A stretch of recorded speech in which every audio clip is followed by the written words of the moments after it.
Hello, thank you so much for tuning in to this first episode of the 4-part webinar series. Now, today's title is going to be about what APAC consumers want in 2025, the trends, expectations, and some loyalty must-knows. Now, this is a 4-part webinar series where each episode builds upon the other to give you a full roadmap of what your loyalty journey should look like. And this webinar today is taken out from our latest consumer loyalty report titled The Consumer Loyalty in APAC 2025. And you can download this report right below the link to get access to it. I'm Ali, the brand marketing manager at Eber. And within the last year alone, we've went across APAC, such as Malaysia, Singapore, and Hong Kong through our Eber's marketing insiders to speak to marketers and help them navigate today's loyalty marketing landscape. And so as marketers today, it feels like we're constantly playing catch up with what the next best thing to entice consumers are. And most marketing campaigns are designed to entice but fail to retain.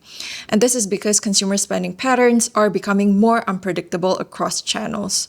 So trying to grow beyond your current customer base calls for a better view of what APAC consumers are expecting today. And so today we're going to look at the 3 critical shifts reshaping loyalty in 2025. And we call it the evolution of value in APAC loyalty today. The first shift that we're actually looking at is the shift for emotional loyalty, where 76% of consumers consider emotional connection a key factor in brand loyalty, and 45% of consumers report higher engagement in programs with experiential benefits versus the ones with transactional benefits only. And so the reason being, the rise of Gen Z is actually dominating places such as Indonesia, Philippines, Vietnam, and India, with 25 to 30% of APAC workforce being Gen Zs by the year 2025. And these folks are actually very much community driven. They desire to go deeper with brands that they purchase from, and they are a very digital first generation. And so the shift for emotional loyalty is not a big surprise to us. The second shift that we're looking at is the shift away from fragmented digital journeys. With 85% of businesses agree that frictionless loyalty operations are crucial, 2.5 times higher customer lifetime value is reported with mobile-first programs. And this shift is dedicated towards the great urban migration that we're seeing today. And so we're seeing 60% of APAC population in urban areas is creating a new consumption pattern.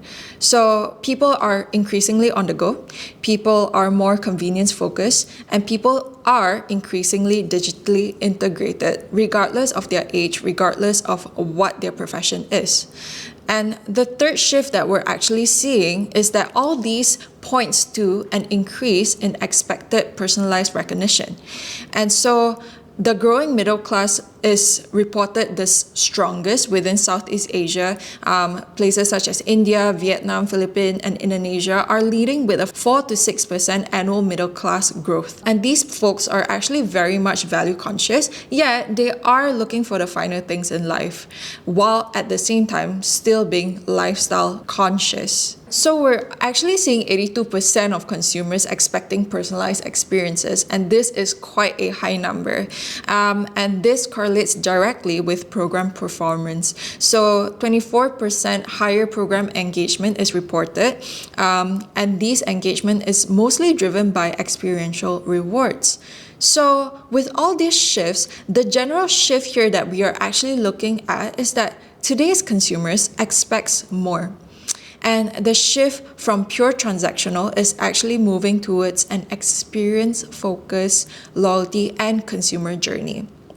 So we're seeing a brand new value perception where it is an intersection between price and convenience, product or consumer experience, and intentionality.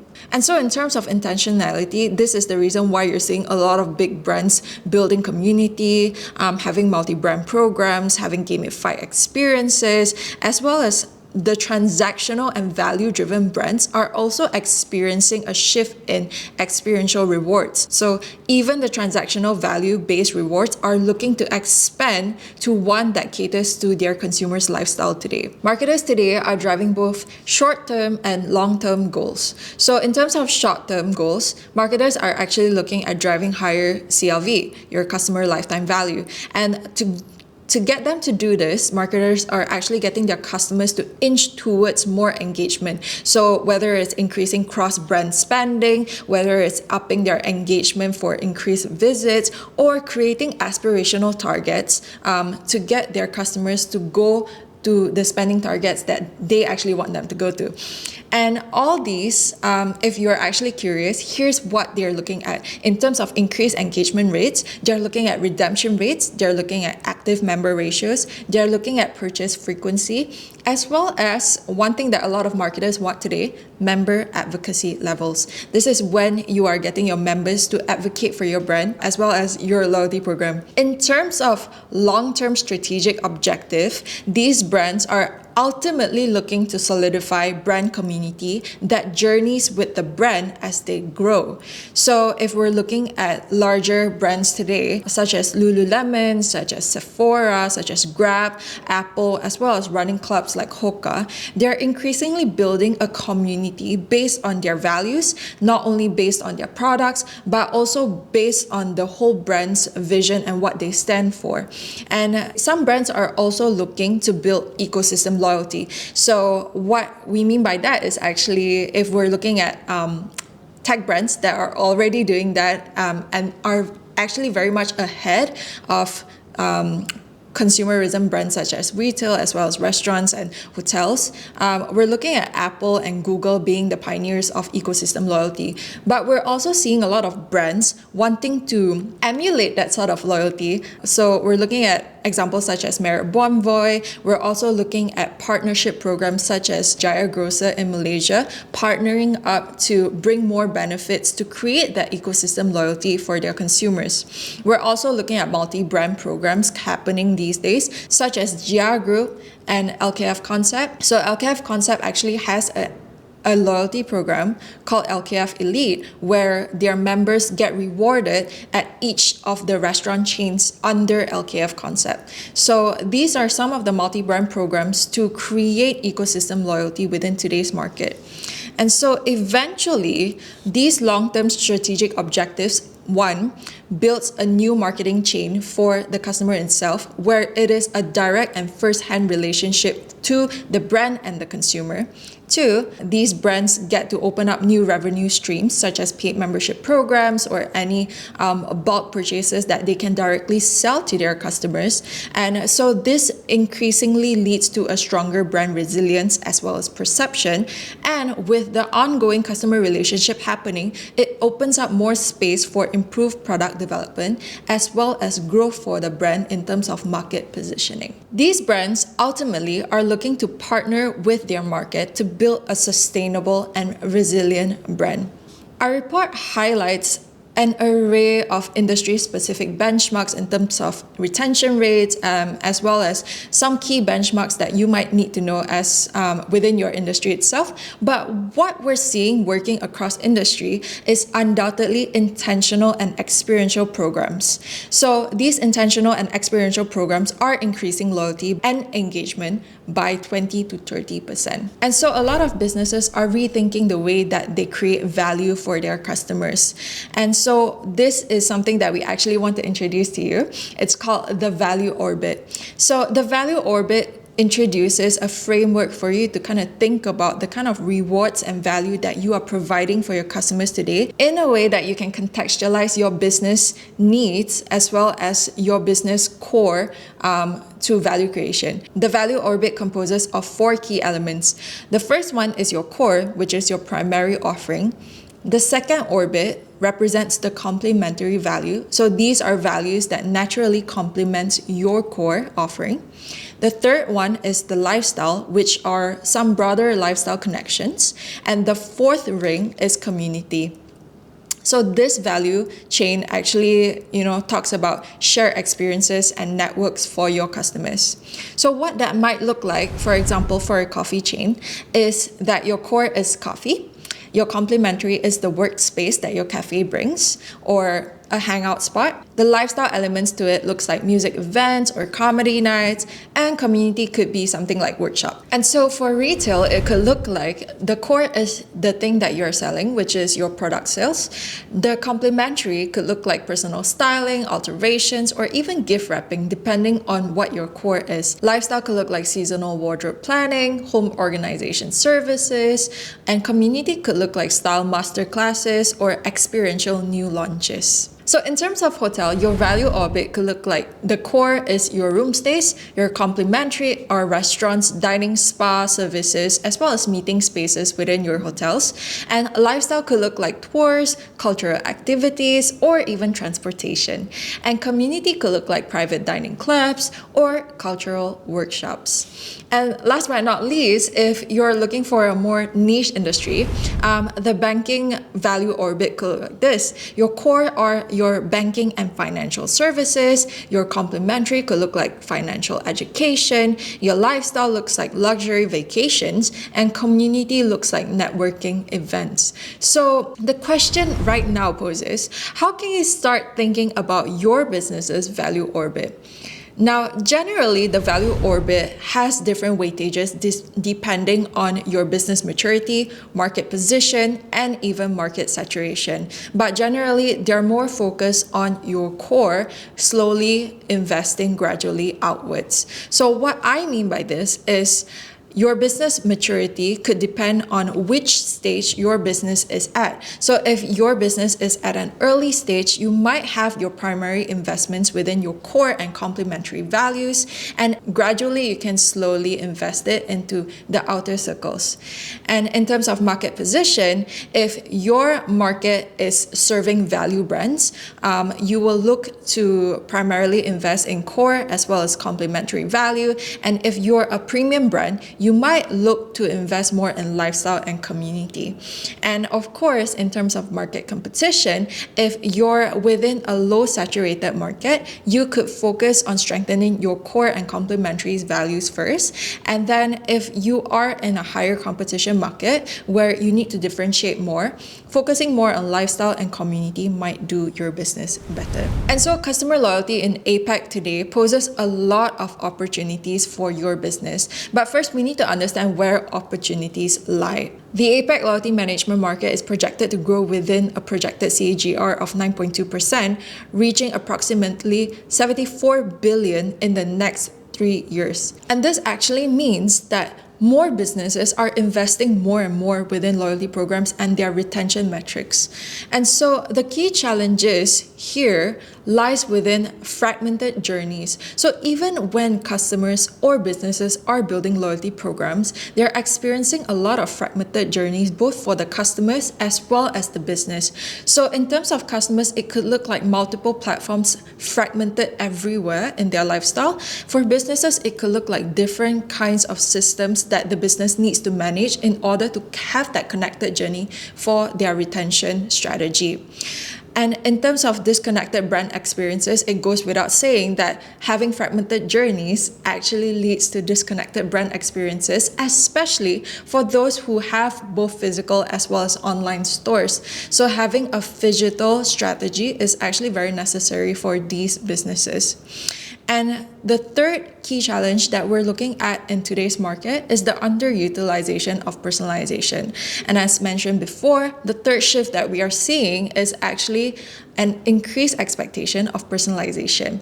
And so if businesses are underutilizing the reason to personalize, they lose that opportunity to connect with their consumers. And of course, last but not least, businesses are also facing some type of budget constraints when it comes to their retention strategies.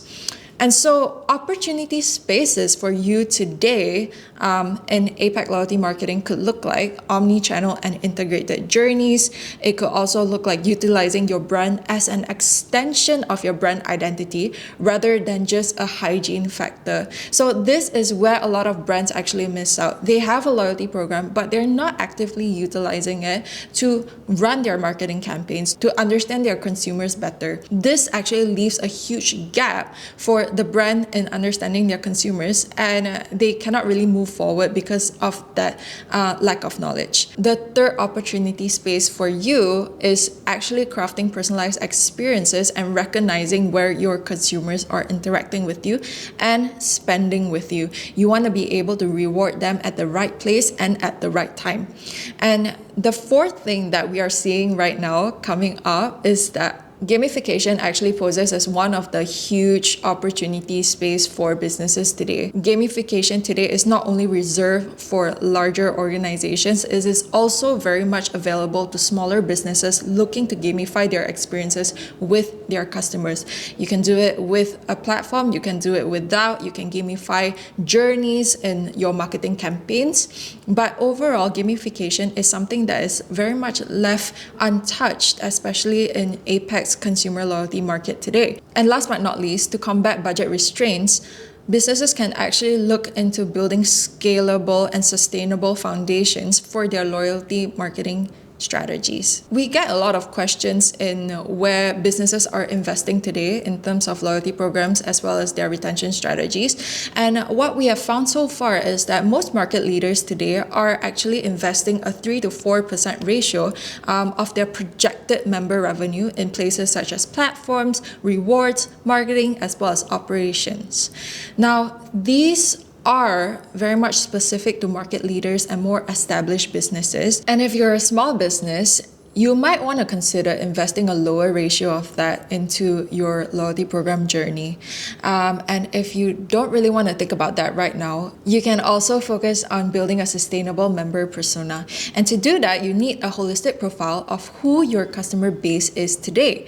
And to do that, you can start with shorter reward cycles so that you could test your rewards with smaller customer segments to give you some feedback on how your customers are redeeming their rewards and how they're actually interacting with your loyalty program.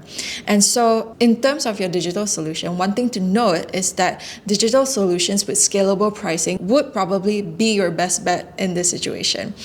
And so businesses today are actually using 3 types of metrics in terms of building their loyalty program. And they could either choose from these 3. So the first option in the market is building a program. This is either in-house or hiring an external team. This allows for full customization, but usually it takes a higher cost and an even longer timeline. We're looking at somewhere between 12 to 24 months to launch. The second option that many businesses that we're seeing today are actually using is manual tracking. It could be via spreadsheets, it could be via anything that is available to them online. This gives you a low initial cost, but as your membership program grows, it is very much labor intensive. And of course, it has a high risk of human error, but it also works for a very, very small member base if you're just testing it out. And the third option, which many businesses are increasingly using today, is a ready-to-use loyalty platform. So the ready-to-use loyalty platform allows you to launch very quickly within days or even just short weeks. It is very much scalable as you grow, and oftentimes these platforms has a lot of built-in features and integrations ready to support whatever your existing system already has. So this is one of the best bets for businesses today because it balances cost as well as functionality. So now you know the options, now you know what consumers are actually looking to in the market today. The next session we're going to talk about is beyond points. We're going to talk about how to create a loyalty program that customers actually love. So if you're ever wondering what points you should allocate for your loyalty program, the kind of rewards you're going to allocate, how do you keep your customers engaged throughout your loyalty program and not just drop off after the first redemption, the second webinar is definitely made for you. So we're going to talk about designing loyalty journeys that feel natural, not forced. We're going to talk about how to leverage AI in your program management. We're also going to talk about the psychology behind keeping your customers engaged. And so we really hope to see you in our next session. It is happening in April. And you could join our live session, but if not, you could very much catch the recording just like how you are doing right now. And of course, we want you to have a copy of the full consumer loyalty report, so you can go ahead and do that and download in the link below or the link provided. And we hope you have a great day, and we hope this webinar session was insightful to you. Thank you so much for tuning in.